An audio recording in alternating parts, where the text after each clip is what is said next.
They say the first door into the deeper mysteries does not open with the hand, but with the ear, for only those who have learned to listen can hear the voices buried beneath the sands of ages. It begins with a name, half remembered in the wind, Anunnaki. The sound of it is like the grinding of stone under the weight of time, a syllable older than history itself, older even than the myths that claim to record it. We are in the cradle of civilization, or what the modern scholar calls Mesopotamia, though the ancients called it Eden, the plain between rivers, here, where the Tigris and Euphrates carve veins through the earth.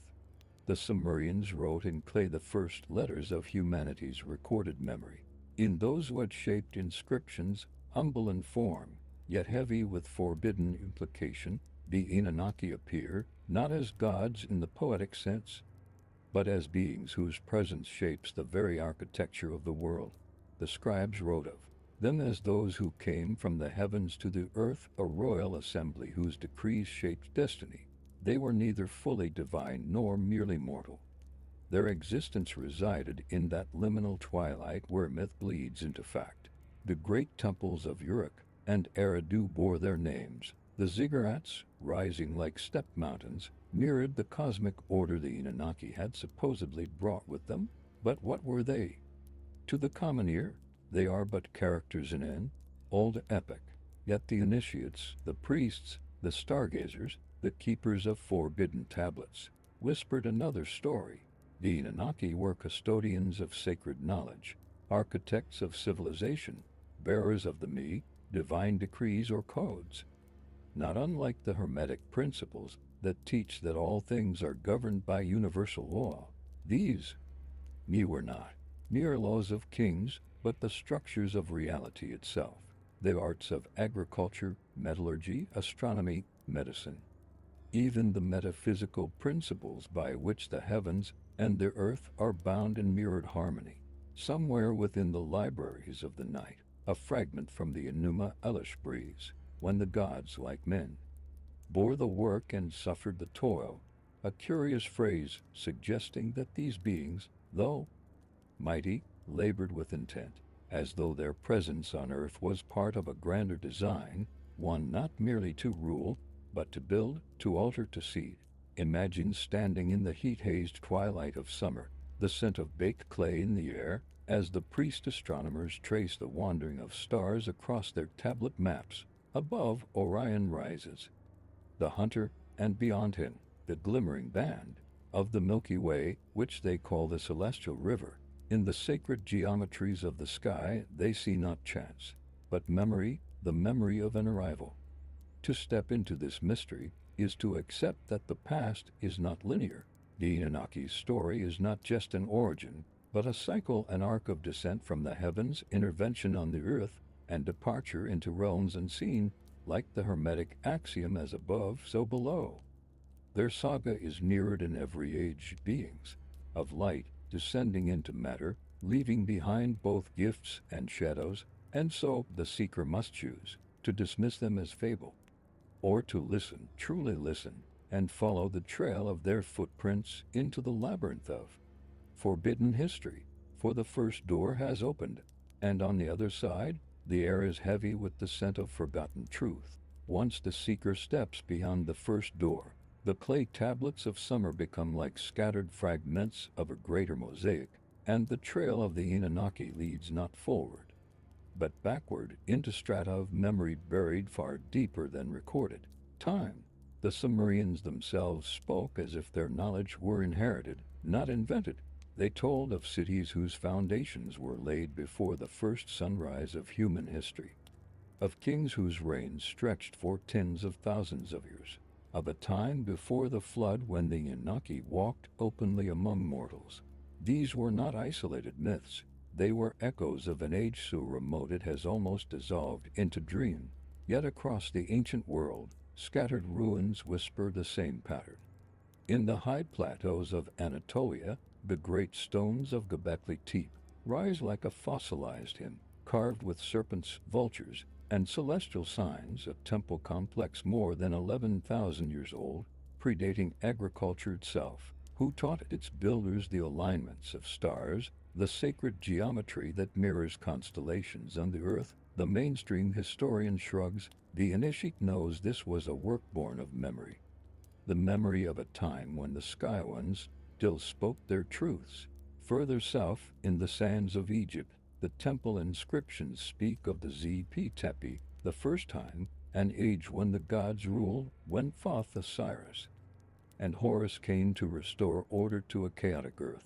Their stories bear a strange kinship to the Anunnaki epics, a descent from the heavens, the gift of knowledge, the structuring of society, even the pyramid's proportions, infused with the harmonics of sacred geometry, seem less like human invention than a reflection of universal law, as if the architects were aligning Earth itself to a cosmic blueprint.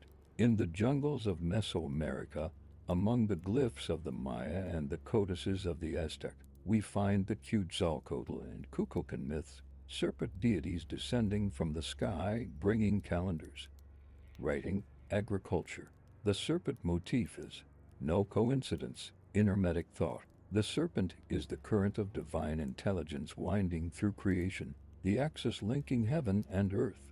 Just as the Anunnaki were said to bridge those realms, even the megaliths on remote islands, from the standing stones of Malta to the colossal moai of Easter Island, hum with the same mystery, advanced knowledge without a visible source, a sudden leap in human skill without a clear chain of progression. The ancients themselves always credited someone else. What binds these fragments together is not a single bloodline of gods, but a deeper archetype. The civilizing deity who descends at the dawn of an age, imparts knowledge, then vanishes, leaving only symbols and stone to guard the secret. The Anunnaki are one mask of that archetype, and if the Hermetic principle of correspondence holds true, then these masks point to a single source, refracted through the prism of culture and time. As the seeker stands among these scattered ruins, from the dust of Ur to the jungles of the Yucatan, the air vibrates with a subtle realization. The Anunnaki story is not bound to summer. It is the outer layer of something older, vaster, and far more difficult to conceal. It is a tapestry woven into the myths of every continent, a pattern carved into stone, encoded in constellations, and etched into the secret architecture of the earth itself. And so, the second door swings open, revealing a darker passage. For if the Anunnaki's presence spans the globe, then their origin must lie beyond it, somewhere in the deep corridors of the stars. The seeker now stands at the edge of the terrestrial map, where the ink of ancient cartographers fades into the darkness of the unknown. The footprints of the Anunnaki, so tangible in clay and stone, now seem to dissolve into the vast canopy of the night sky, as if the earth was never their true dwelling, but only a chapter in a story written among the stars.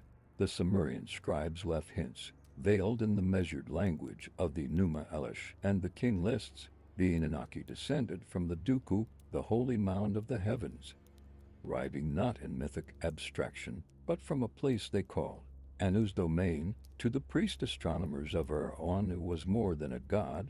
It was the highest heaven, the seat of cosmic authority, a point fixed not in the atmosphere, but in the ordered architecture of the cosmos. The ziggurats, those tiered mountains of brick, were not merely temples. They were terrestrial mirrors of the heavens, stairways for the gods to descend, for priests to ascend in spirit.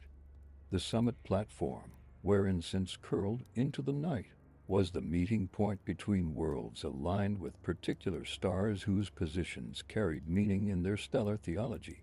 Some ziggurats pointed toward the belt of Orion, others to the Pleiades, constellations echoed in Egyptian and Mesoamerican sacred architecture. And so the seeker's gaze is drawn upward, into the starry vault that the ancients treated not as an empty void, but as a vast, living manuscript. In the secret teachings, each star is a letter, each constellation a word, and the planets, the wandering ones, are senses that shift with cosmic seasons. The Anunnaki, the sky ones, were thought to move along these celestial lines like scribes walking the corridors of a library, each orbit a verse in an endless hymn. Whispers from the Enuma Elish speak of Nibiru, a crossing place, described as a star or planet of radiant presence, the throne of Marduk, king among the Anunnaki. To the profane, it is mere mythology. To the initiate, it is a cipher, perhaps a hidden planet on an elongated orbit, perhaps a dimension whose doorway appears only when cosmic cycles align. Hermetic cosmology would place it within the great chain of being, a station on the ladder of reality, where the higher worlds pour their influence into the lower. Ancient astronomy was never separate from sacred time. The Anunnaki's appearances may have been bound to these great cycles, the precession of the equinoxes, the slow turning of the heavens like a key in an invisible lock, just as the flood myths across the world speak of cataclysmic endings and renewals, so to may the Anunnaki's returns follow the rhythm of celestial necessity. In this vision, the seeker begins to see the heavens not as a backdrop, but as a mechanism, a divine geometry in motion. The Hermetic axiom as above, so below whispers again. The descent of the Anunnaki mirrors the descent of spirit into matter, the journey every soul takes from the infinite to the finite. Their arrival is less an invasion and more a cosmic initiation, each epoch they enter becoming a school of transformation for humanity. And yet, if their origins are celestial, then so too is their departure. Myths agree on this. There came a time when the Anunnaki withdrew, retreating beyond the reach of mortal eyes. The temples still stood, the knowledge still lingered in secret schools, but the living presence was gone, like the echo of a bell long faded into silence. The third door now stands ajar, and the seeker feels the chill of a greater truth. If the Anunnaki's home lies beyond the earth, then so too does the reason for their coming. To understand their purpose, one must pass through the histories that the guardians of orthodoxy have buried deepest, the tales of how these sky ones shaped humanity itself. The seeker crosses the threshold into the oldest and most guarded chamber of the Anunnaki mystery, the place where myth becomes intimate, for it speaks not only of gods and stars, but of our very flesh and blood. On the cracked tablets of summer, the tale is written with deliberate weight, as though its words were meant to survive empires. The Anunnaki, weary from their toil, looked upon the beings of the earth, wild, unshaped, unknowing, and decided they could be fashioned into servants. The texts speak of Enki, the wise lord of the waters, and Ninursag, the great mother of the mountains, taking clay from the Abzu and mixing it with the essence of the divine. The Hermetic ear hears it differently, not clay, but matter itself, not essence, but the spark of higher consciousness, the mingling of heaven and earth in a vessel called man. This act is veiled into faces. In the hymns, it is a gift, humanity rising from animal darkness into the light of order, skill, and awareness. In the darker undercurrent, it is also a chain, for the same hands that shaped humanity's mind set limits upon it, boundaries of lifespan, of perception, of spiritual reach. In the Atrahasis epic, the creation is explicit. Man is made to bear the labor the Anunnaki no longer wish to endure. We were not only blessed by their image, we were bound by their design. The serpent appears here again, coiled in the Genesis story as the one who offers forbidden knowledge, the knowledge of gods, a theme echoing Enki's subtle defiance when he gifts mankind skills and freedoms beyond what the higher council had decreed. In the Hermetic tradition, the serpent is both awakener and tempter, the force that urges the soul to break the shell of imposed order, to taste the fruit of self-awareness, and thus risk the wrath of its maker. In every culture, the creation myth carries this dual seed, divine parentage and divine restriction. In the Hebrew tradition, Adam is shaped from dust, yet barred from the tree of life. In the Greek, Prometheus shapes man from clay and steals fire from the heavens. In the Dogon myths of West Africa, the Namo descend to teach humanity, yet withhold their ultimate secrets. The Anunnaki are but one mask in this eternal play of awakening under watchful eyes. For the seeker, This revelation is not comfortable. It suggests that humanity's potential, its brilliance, and its blindness was the result of an ancient intervention, one that may have served more than benevolent ends. The alchemists would call this the prima materia of the human condition, a mixture of light and shadow, of divine possibility encased in mortal limitation. And yet, within this limitation lies the hidden path. The Hermetic initiate understands that the chain is also the key, that the very boundaries set upon the soul become the crucible through which it can transcend them. If the Anunnaki placed their mark upon humanity, then that mark is also the sign by which we may one day find them again or surpass them. The seeker stands now before the fourth door. Sensing the paradox, the Anunnaki may have created humanity, but in doing so, they planted the seed of our eventual freedom. To follow this seed's journey is to trace the line of hidden knowledge passed down through ages, the secret schools, priesthoods, and brotherhoods who guarded the fragments of our forgotten inheritance. The seeker steps into the shadowed corridors of time where history thins and only whispers remain.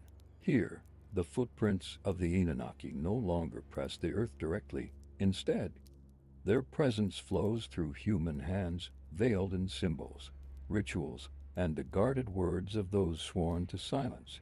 When the Sky Ones withdrew, they left behind more than stone monuments. They entrusted fragments of their knowledge to chosen stewards. In summer, these were the temple priests and astronomer scribes, those who measured the heavens and read the omens in the shifting constellations. In Egypt, the legacy passed to the Heka magicians and the priesthood of Thoth, keeper of divine words, who inscribed the hidden correspondences between the stars, the soul, and the earth. This knowledge was never meant for the unprepared. In the Hermetic view, power without alignment to the universal order corrupts the vessel. And so the lore of the Anunnaki was layered in allegory, encoded in myths, hidden in architecture. The temple became both a sanctuary and a cipher, its pillars aligned to solstices, its chambers echoing the geometry of the cosmos.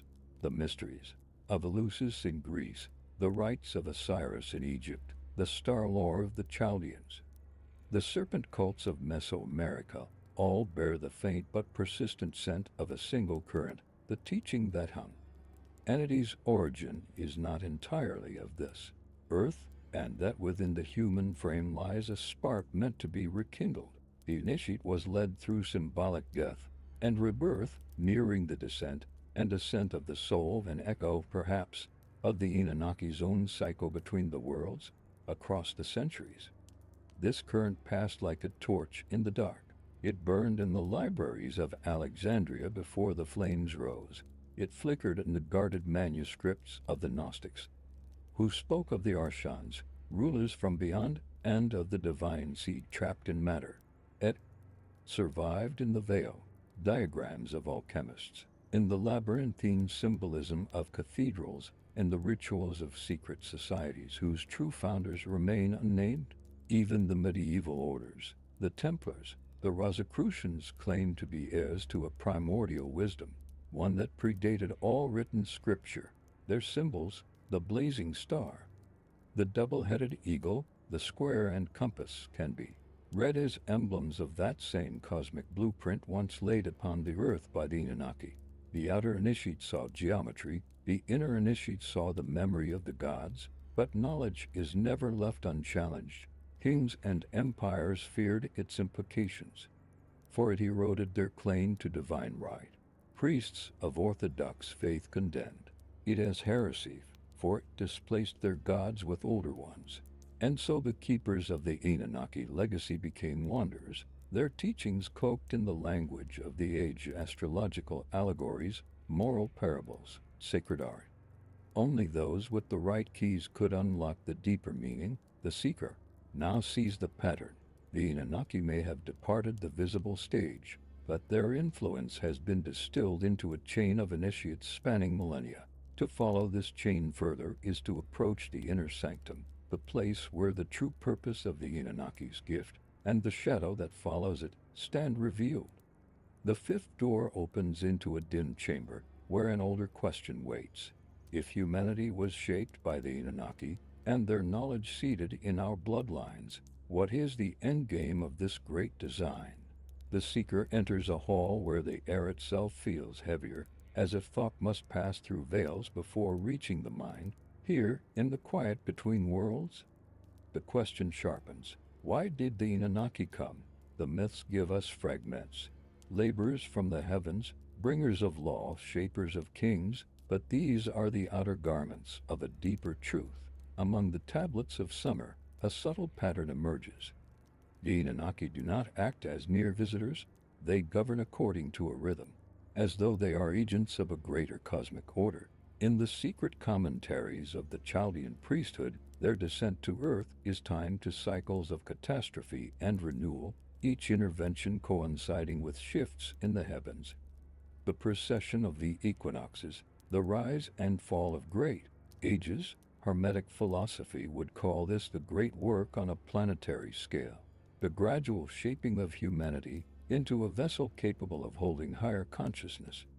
But here lies the paradox, for to create such a vessel, the architects must first limit it, tempering raw potential into a form that will not shatter under the weight of divine fire. This is why myths remember them both as benefactors and as rulers, as givers of light and bearers of chains. The Enuma Elish hides the hint in its own opening: chaos must be ordered. But in ordering it, the ruler becomes its master. If humanity was born from an Anunnaki design, then we are the field, and the seed tended not for our own ends, but for theirs. Whether this tending use benevolent guidance or careful control depends on which faction of the Anunnaki one listens to, for the tablets themselves suggest division among them. Enki, who gives freely, and Enlil, who withholds, the liberator and the warden.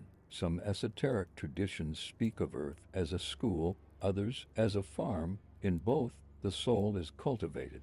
The Gnostics, inheriting shadows of the Anunnaki story, spoke of Archons who keep mankind in forgetfulness so that the divine spark cannot ascend. And yet, they also spoke of the Aeons, luminous beings who pierce the veil, planting visions in the minds of prophets, inventors, poets, nudging humanity toward an awakening that the rulers cannot wholly contain. Perhaps the Anunnaki are neither holy gods nor holy tyrants, but custodians of a long experiment whose outcome is not yet decided. The alchemist knows that every transformation requires fire and vessel, destruction and creation. The mythic flood, whether in summer, in Noah's Ark, or in the tales of Atlantis, may be less a punishment and more a reset, a turning of the cosmic hourglass when the experiment reaches a dangerous imbalance. And what of now? The same star alignments that marked their ancient arrivals are beginning to repeat as the wheel of the heavens returns to a familiar configuration. In the archives of hidden orders, there are prophecies written in ciphers, embedded in stained glass and temple relief, that speak of the return of the Sky Kings when the age turns. Some claim they will come as guides, others as harvesters. The truth, as always, will depend on who opens the door first. The seeker now feels the presence of the seventh threshold, where the question will no longer be theoretical. For if the Anunnaki's design still unfolds, then signs of their hand must be visible now in the anomalies, the unexplained leaps, the strange convergences of our own age. The seeker emerges into the present age, yet the air carries the same weight as in the chambers of antiquity. For the past is not gone, it moves in the veins of time like an underground river, surfacing where the soil is thin. And here, our own age, a hidden current of the Anunnaki rises again. It is in the sudden leaps of human capacity that defy the slow logic of evolution, the explosive flowering of knowledge in summer, Egypt, Mesoamerica, mirrored now in the unrelenting acceleration of technology. In the space of a few centuries, humanity has leapt from horse-drawn carts to spacecraft, from scratching on parchment to sending thought across the planet in an instant. The Hermetic initiate sees in this not mere human ingenuity, but the reactivation of a seed planted long ago. Governments and corporations speak in the language of innovation. Yet in the black corridors of classified projects, the seeker hears an older whisper, reverse-engineered relics, ancient artifacts studied not for their beauty, but for the laws they reveal, the stories of recovered craft, of metals and alloys unknown to modern science, sound to the common ear like rumor. Yet they echo the same descriptions the Sumerians used of the Anunnaki's celestial chariots, their move, their skyboats. The signs are in the skies themselves. Astronomers report anomalies in the outer solar system, gravitational pulls that suggest an unseen body, a wandering planet on a vast elliptical path. To the uninitiated, it is speculation. To the seeker, it recalls the path of Nibiru, the crossing world of the old epics. But the influence is not only technological or astronomical, it is psychological, almost spiritual. Waves of inspiration, visions, and breakthroughs in art and science seem to cluster around certain cosmic alignments, as though something in the deep architecture of time is switching on dormant patterns within us. Just as in ancient days, there are those who receive these currents more clearly, the mystics, the visionaries, the ones who dream of geometries and awaken to equations. And then there are the shadows. The same acceleration that lifts humanity upward also spins the wheel of power faster. Surveillance nets close around the globe. Digital architectures emerge that mirror the all-seeing gaze of the gods in the old myths. A planetary system of control is being woven, and whether it is to prepare for contact or to shield the truth from the unprepared remains the question in certain circles. Whispered conferences in mountain lodges, coded exchanges between members of old societies. There is talk of a threshold date, a window in which the old gates may open when the alignments match those recorded in the ziggurats and pyramids. The faithful among them call it the return, others, more wary, call it the reckoning. The seeker now stands before the penultimate door. The past and present have folded together. The patterns are unmistakable. Only one step remains, to confront the final truth, not just who the Anunnaki were or why they came, but what this means for the soul of humanity, poised on the edge of a new age. The seeker steps into the last chamber, not built of stone or clay, but of silence. The air here is weightless, as though gravity itself has been left behind. In the center stands no idol, number throne, only a pool of still water, reflecting both the seeker's face and a sky full of stars that do not belong to this earth. The journey has wound from the ziggurats of summer to the temples of forgotten continents, from the vault of the heavens to the quiet corridors of modern power. Yet in this final space, the question changes. It is no longer who are the Anunnaki, but what are they to us? For the answer, the reflection begins to shift. The seeker's features blur, and in their place, the outline of the sky ones appears, tall, luminous, robed in the symbols of the stars. But their eyes are the same eyes that looked into the water moments before. The revelation strikes like a silent bell. We are not merely the servants of the Anunnaki, nor simply their creation. We are their continuation, the living vessels of their essence, the carriers of a spark older than human memory. This is the truth hidden in the double nature of the myths, the chain and the key, the gift and the limit. By shaping us, they planted their own image within us, ensuring that their story could never truly end, only evolve, whether they return in ships of light or never return at all. Their presence remains in our bones, in our blood, in the very geometry of our thoughts. The Hermetic initiate understands the descent of the Anunnaki is the descent of spirit into matter. Their departure is the soul's forgetfulness of its origin. Their return is not merely a celestial event, but an awakening within. When the image in the water is recognized as the self, the pool grows still again. On its edges, the symbols of every age, Sumerian cuneiform, Egyptian hieroglyphs, Mayan glyphs, alchemical sigils shine briefly, then fade. The seeker realizes that these were never relics of control alone, but also maps, each pointing back to this moment of recognition. The labyrinth has no center other than the awakening of the one who walks it. And so the final door does not open outward into some other place, it dissolves. The chamber fades, the seeker finds themselves standing beneath the night sky, the same stars shining as they did for the Sumerian astronomers, the Egyptian priests, the Chaldean magi. Somewhere out there, perhaps, the wandering planet turns its slow arc toward home. Or perhaps the home has always been here, hidden in the human soul. The wind carries the ancient name once more, Anunnaki. It no longer sounds like something alien, but like a chord struck deep within the heart, reverberating through the ages. The seeker walks on, carrying the silence, knowing that the mystery has not ended. It has only passed into the next cycle, waiting for the next one to follow the footprints beyond the veil.